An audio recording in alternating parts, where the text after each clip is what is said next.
Ya, abang cakap, ada sesetengah benda kita kena paksa untuk buat. Faham? Paksa diri kita untuk kita buat benda tu. Mula-mula mungkin kita mengantuk, kita malas. Tapi kita kena paksa juga untuk buat. Contohnya macam belajar kan.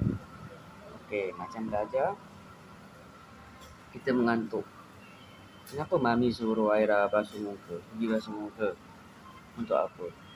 Sebab Mami nak Aira paksa diri juga untuk belajar. Lawan mengantuk tu. Faham? Tapi syaratnya kena cukup tidur lah. Kalau tidur dekat 2-3 jam malam tu dan nak belajar tak boleh lah. Dia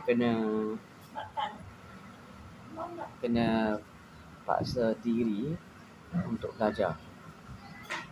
Cara dia macam mana? Macam tu abang cakap. Pertama, cara dia Mami cakap basuh muka.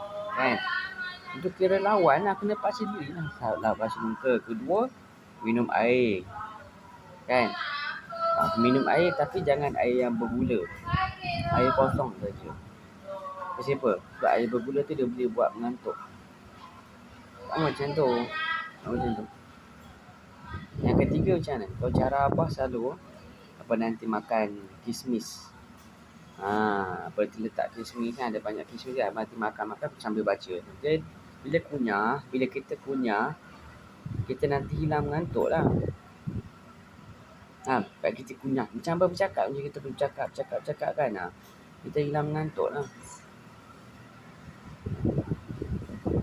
Ataupun kita boleh makan gula-gula ke, coklat ke kan. Tapi selalunya abang nanti makan kismis lah. Abang punya rasa abang nanti makan kismis lah tu. Belajar abang makan kismis. Lepas tu abang boleh baca buku sejam, 2 jam tu lah. Buku lama, boleh baca lama. Tapi dia ada taktik dia lah. 20 minit kita baca buku kan. 20 minit kita baca buku. Lepas tu kita rehat 5 minit.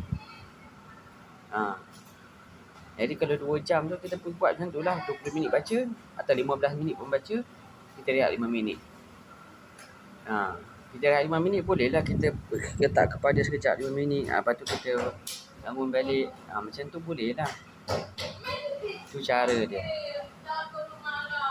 Kat sekolah pun dah buat. Tapi kena apa? Tak apa point dia tadi? Kenapa? Kena paksa diri. Kena paksa diri kita. Push diri kita. Faham? Kena paksa diri kita. Sama macam semayang. Kalau kita semayang, kita malas nak semayang. Malas dah masuk waktu kita malas nak semayang.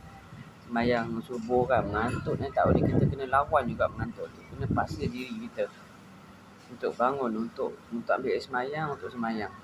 Faham? Sama juga macam sedekah. Kita kedekut lah nak bagi duit dekat orang ke, bagi dekat tabung masjid ke kan. Tapi kita kena paksa diri kita. Jadi sebab tu ada setengah benda kita dalam hidup kita ni, kita kena paksa diri. Sama juga macam abah kerja. Kan? Abah kerja pun kadang-kadang macam aduh panas sangat dah ni. Tapi abah pun paksa diri juga. Walaupun panas pun keluar kerja juga. Walaupun hujan berlebat pun keluar kerja juga. Sebab apa? Abah paksa diri lah. Sebab nak berjaya kan kena paksa diri lah. Kalau nak berjaya kita kena paksa diri kita. Kena push diri kita. Kita kena bawa diri kita ke depan. Faham tak? Dah 4 minit.